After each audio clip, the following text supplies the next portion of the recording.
Okay, it's preparing to go live. Okay, I'm gonna look for your channel so I can share it on Facebook. I think these glasses, like, they don't have the anti-glare and it's really bright, and I wonder if that's what's doing it.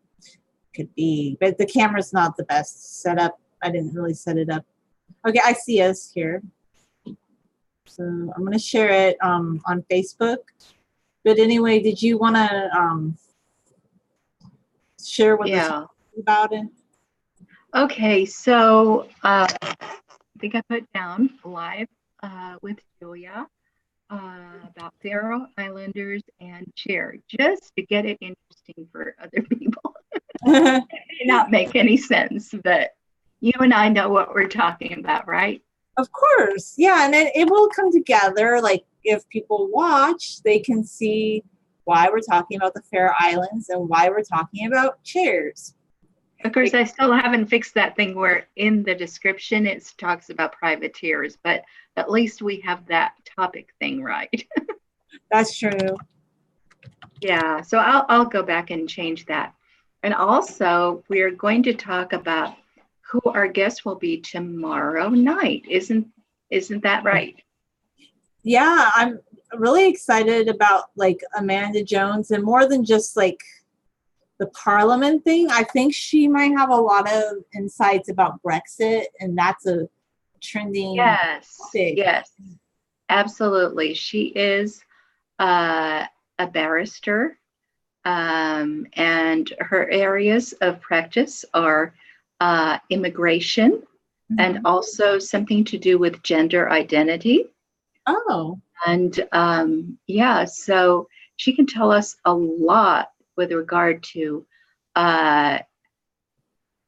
EU immigrants, non-EU immigrants in Britain, their rights and cases that she has taken. And she can also tell us a little bit about gender identity in Britain at the moment.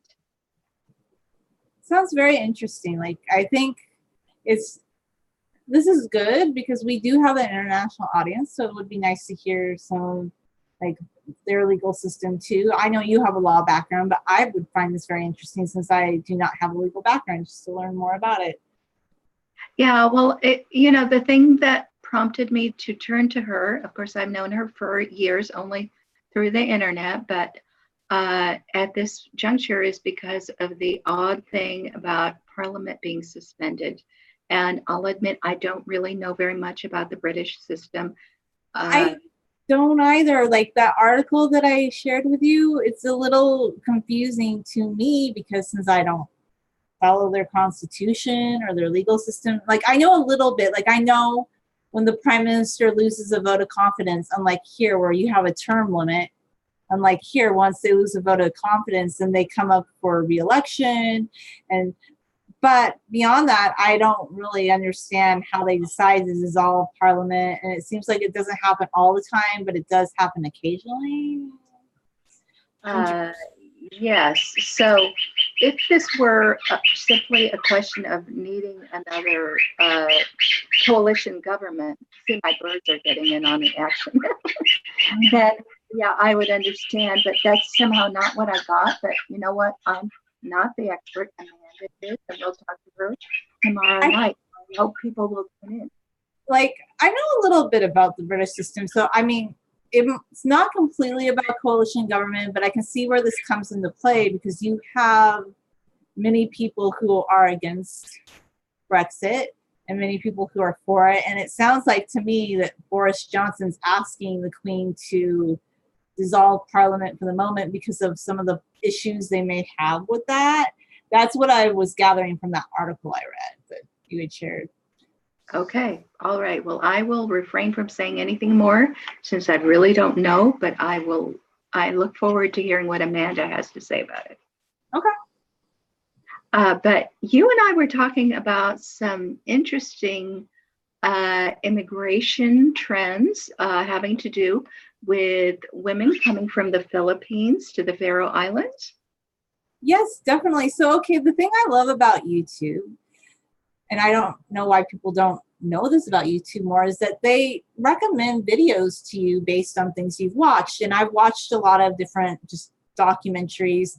There was one, and I think this kind of ties in a little bit, about these twins that were born in China, and then an American family adopted one and a Scandinavian family adopted the other. And I think that could be why this video was recommended to me. I really don't know why. It just popped up on my feed. I'm like, that's really interesting. So it was about these women from the Philippines. Some of them are from Thailand, and in their own countries, they really don't have a lot of options for people that they can marry. So many of them were pen pals, like with men that lived in the Faroe Islands. Like, it highlighted one story that back in 2002, this young woman, she somehow started writing this man, this Faroese man. And the match actually worked out for them because a lot of women in the Faroe Islands, according to the documentary, they decide to immigrate to mainland Europe, where they have more opportunities to live more of a big city life. So many of the Faroese men, they don't have a lot of options for local women that they can marry. And this actually happens in some places that are a little bit more isolated. This has happened on Pitcairn and other places that I've read about, where there's just not a large number of women who stay. So men, they want to get married and they want to have families. So sometimes they look abroad.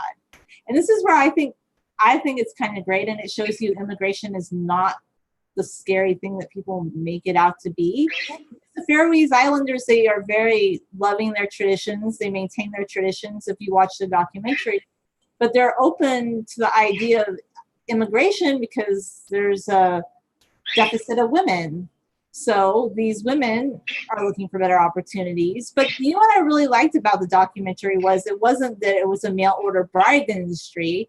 That one woman, her mother and her sisters and cousins, like they actually met men via her. So sometimes if somebody immigrates and marries a Faroese man, what I thought really was keen and interesting was that they're introduced just through family friends, and it's not like it's all mail order bride. So it kind of like, it's a different way of looking at immigration and international marriage. It's not always like a mail order bride situation. It sounds like they were just pen pals. They met, they started writing, and then her relatives came over and they met men via her. So I thought it was kind of interesting. Yes, I mean, it's really kind of a grapevine networking type thing, which really, for a lot of people all around the world, that's how they meet people, is through friends, through family. So yeah, it was interesting. And I think it's interesting to see the trend of the women, the Faroese women leaving their home islands, and then the Philippine women coming in. And it seems as though the Philippine men and the Faroese men stay where they are. They like to stay put. It's the women who like to travel. I kind of get that, where this trend is coming from a little bit, because even here in the US, like we would talk about this a little bit, more women are being encouraged to go to school, to get an education. Like, it's kind of changed. It used to be that more men were pursuing a college education, but nowadays, of course, you have men that go to university and obtain an education, but and the percentage in numbers is more women that are actually enrolling in degree programs, whereas you still have men, you're always going to have men that want to stay in their communities. They want to live like traditional lifestyles, like, skilled labor. Whereas with the women, I can kind of see why they might immigrate, because a lot of women, maybe they don't want to work in the fishing factory.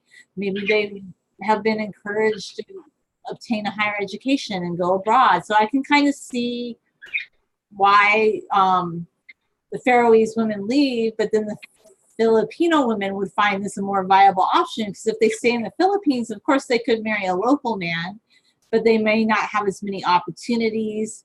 He might come from a less economically viable background, whereas if she marries a Faroese man, maybe his family's a little bit better off. They have more resources. And she was some of them were also mentioning that the Faroese men, even though they're traditional in the sense that they're fishermen, they kind of give their wives more leeway. And they said that they felt like they had more say in their family unit when they married a Faroese man, as opposed to some of them were on their second marriages with kids already. And they said they felt more comfortable in the Faroe Islands, but not always, because there was that one woman who, I guess she felt she too quickly decided to marry the Faroese man, and the marriage didn't work out. But what I thought was kind of nice and interesting was, well, the Faroese people, they were like, okay, well, you can stay, and there's a shortage, the supply of women, so you can get a job here, and she's a working, contributing citizen of the community. It's not like she's just,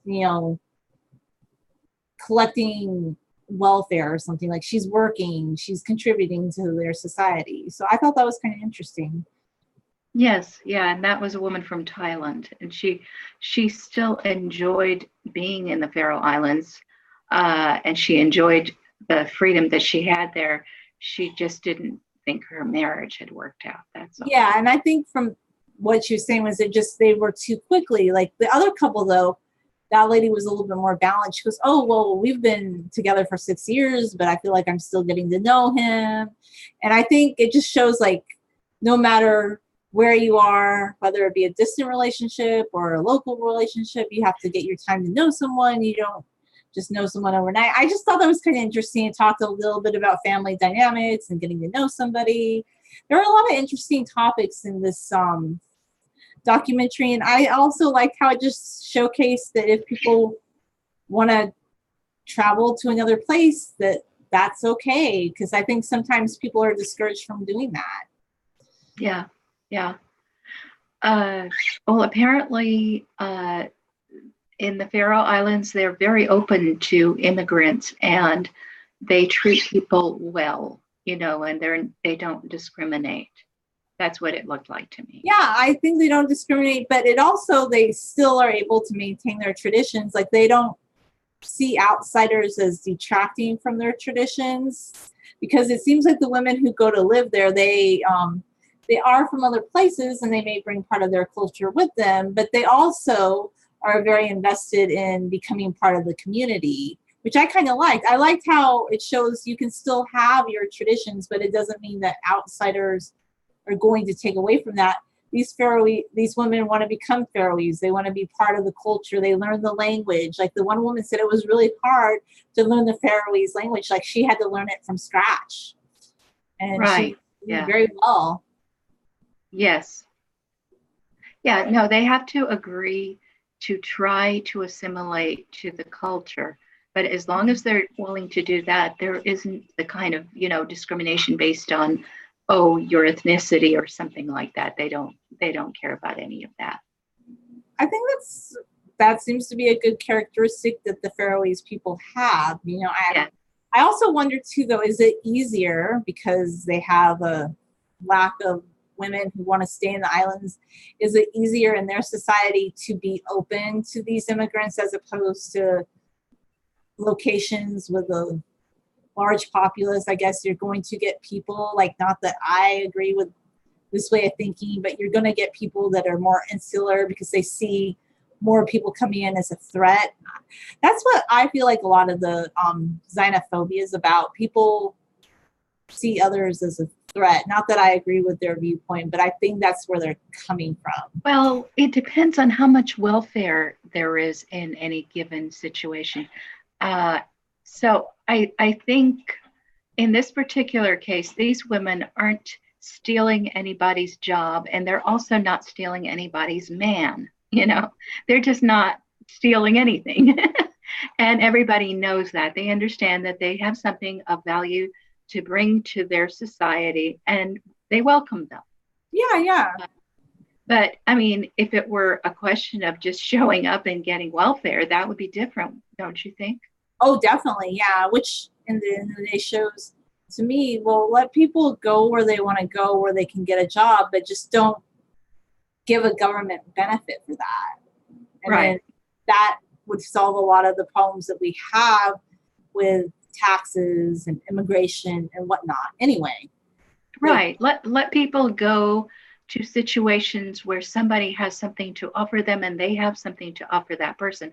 And, I met several women from the Philippines just in Israel, and they had something to offer. In this case, it wasn't marriage.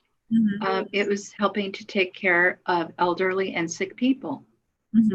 And these women were very good. They were very kind. They were great caretakers, and they were very much valued. And people, this one woman who lost her position because the man she was caring for had died, there were people fighting over her as to who would get her to work for them, because she had such a reputation for being so good. See, I really like that, because I feel like we're encouraging people to pursue their skills, to pursue their assets, to better themselves. And I feel like sometimes we've lost sight of that in like societies that promote socialism. Like, we don't encourage people to pursue their skills, to pursue their interests, to get a job somewhere where they could be paid. As that's just kind of the takeaway I get from that. Yeah, it's a question of understanding that everybody in any relationship, whether it's a business relationship or a personal relationship, each party brings something to the table. And if you respect what they have to bring, then it's a mutual agreement. Yeah, that's a better way to go, definitely. So I just really liked that documentary. I thought it's so fascinating, because I never knew about the Faroese having a shortage of women and people coming in. It was something I had never heard about, and I love that YouTube will suggest little documentaries to me like that, and it just goes to show me I don't see the point of having a cable subscription, because I like YouTube. That was actually an Al Jazeera video, wasn't it? Yeah, Al Jazeera has some good content, actually. Some of their international content, like, it's pretty good journalistic ones. Yeah. And I don't know, the journalist who was, doing all the interviews, where was she from? Was she from Denmark or someplace like that? I think she might have been, perhaps. I didn't look her up to see, but I know that they do. I mean, they do some local, like, in all around the world, they do some local journalism. Like, they have on-site reporters. They're just like CNN and other journalist entities. I mean, I know they started in the Middle East, but their journalism's pretty good. I mean, I don't agree with all their ideas, but sometimes they put out some pretty good documentaries. Yeah, I definitely thought that one was interesting. So now we're going to move on to our other topic, which is the chair. Would you like to tell people about the chair? Oh, yes. This chair, I could show it on Amazon. Like, I mean, I guess I could kind of let you see what it looks like here, if you can kind of see it, but I'm going to go out of focus, I think, if I do that. Can you see it? Yeah, you might want to just, if you posted a picture of it on your Facebook or Instagram, did you do that? I think I could do that instead. Okay, let me go to Instagram, because I did. Now I'm probably way out of focus. Let me see. No, you're fine. You're fine. Okay, so I'm going to just go to Instagram. Closer. Okay. That's pretty good. Okay, good. See, I usually set myself up better before we start these things, and I'm just going to go to my Instagram and show you what the chair looks like and talk a little bit about it. Now, this was really frustrating to me, though, because I know some people are like, oh, they put together a chair, no problem, but it said in the box it was only going to take me 15 minutes to put the chair together. And I'm like, it took a lot longer than that. And I'm just like, really, just be honest, like, instructions, but maybe the average person, it takes them only 15 minutes. That just wasn't my experience. But let me go to sharing. I'll go into share and show you what it looks like. And then there's that picture. Okay. Oh, that's pretty. It is. Somebody found it on one of my blogs, and they want to use it for a charity event, but I was very late in responding to that person, so I don't know if that's going to be the case anymore. We'll see. So anyway, that's the chair. It's a nice. Oh, it looks pretty. It's very pretty. It's different than what I had thought. It has like a mesh back, which is kind of cool. The seat is really wide. We're like, why is it so wide? It's like super wide compared to our last one, but I guess, and then here's me putting it together. And just me sitting in the chair, but I'll go out of screen share. It's just kind of, let me get back to where we were. Okay. Now I'm having a hard time getting back. Of that picture that you have there on your screen. Oh, that was just something that was put on the, I'm trying to get back. Now I'm lost. I'm sorry. Is this That's okay. I'm trying to get back. Yeah, it's just, I think it's from the Bing homepage. Like they have different screensavers that you can. Oh, okay. Yeah. What have I done? I did something really bad. Okay. Don't leave the meeting. Don't leave. Don't want to leave the meeting. I can't get us back. This is bad. Okay, you know what I could do? Before we leave, maybe we can go look at some things that you're doing on. Do you want me to look at we could talk about Vacuum County. Okay. I can't get out. All right. You mean like the Vacuum County Instagram account? Yeah, that's what I'm going to do. I'm going to go, like, maybe you can tell us something about these different pictures that I've been seeing. You see, what I've been doing is I've been cleaning house. This is a tradition I started last year, and I'm continuing this year. You know, it's hard for me to keep up with everything. And so toward when I start to think, oh my goodness, it's fall, and pretty soon we're going to have Thanksgiving again, and I have to clean house, make everything ready. So when I clean house, I always find things that I thought were lost forever, and all of a sudden they pop up again because I'm, cleaning out the drawers and things like that. So I found this. It was from 1993. It was a flyer that we handed out as we were getting ready for our protest in Waco. And it says no constitutional rights in Waco. First, the FBI and ATF have effectively suppressed free speech and freedom of press by separating David Koresh from the media and others who desire an audience with him. And what about religion? Second, the ATF's initial actions were based on a law which directly contradicts a citizen's right to bear arms against a government which chooses to infringe upon the rights of the citizen. Fourth, the ATF's stormtroopers were armed to forcibly abduct Branch Davidians and confiscate their weapons, not simply gather evidence under a justifiable search warrant.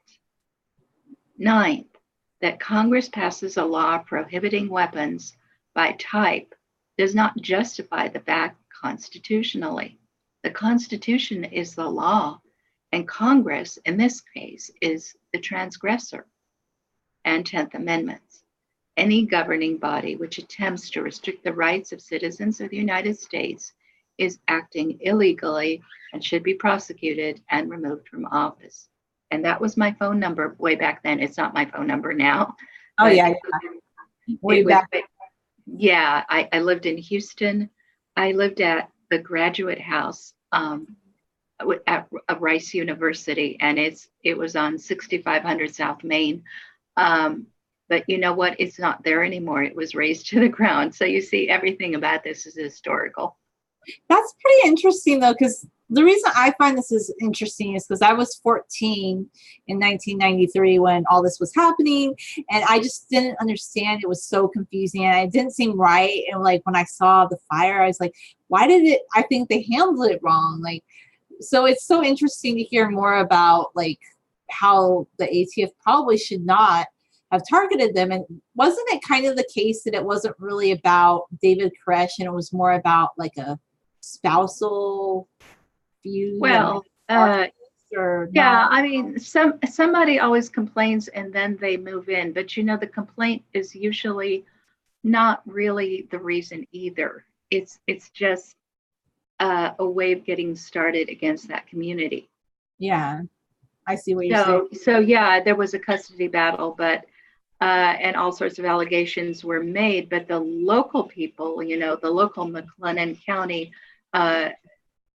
child welfare department, sheriff's department, they all cleared. They went and they knocked on the door and were allowed in, and they cleared him of any of those charges. So, later you hear all this stuff about minors and sexual abuse and all that. But first of all, the ATF does not have any jurisdiction over minors and sexual abuse. The local people have jurisdiction over that, and they cleared him. Wow. So it's kind of like they took a trumped up charge, which these people have been cleared of. And you might not agree with their religion, but I saw that documentary. I think you shared a documentary, and it seemed like they were mostly peaceful and just keeping to themselves and just kind of a wacky group. It didn't seem like they were really hurting anybody. I don't know. That's the impression I got. Yeah. So anyway, that was one thing that I posted on the Vacuum County. Yeah, well, we can look at some other things because I'm trying to get out of here, and I can't show Vacuum County because of the I was trying to show the book, but I can't because of my background.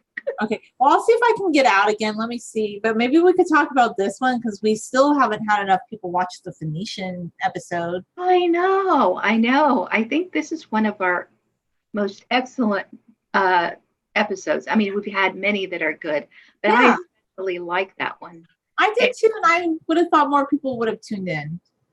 Yeah, but I think there was some problem that somebody thought it was inappropriate or whatever. I don't know. Do you remember that? Yeah, something that they thought was inappropriate. Why? Did they think that this statue was like inappropriate?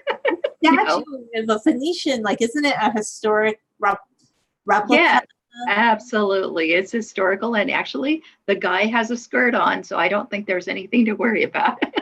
I think it might go back to this thing that some people have a problem with some people in the Middle East, like saying, hey, I'm Phoenician and I'm not like Arab, and people from this part of West Asia really aren't Arab. And I still, like, I have my suspicions. Is this a thing about somebody being like offended by somebody consider themselves a Phoenician? But we have a restaurant here in Redlands called Phoenicia.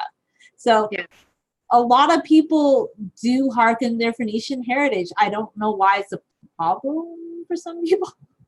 Well, when I was in Israel, I spoke to people about the Canaanites, and we had a Canaanite movement in Israel. My father was part of that.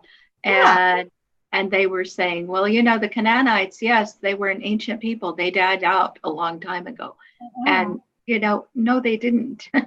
They did the National Geographic thing about it, about how the DNA is still there. And right. Yeah. So it's a political thing. But anyway, we probably shouldn't stay on this one picture. Okay, we'll go.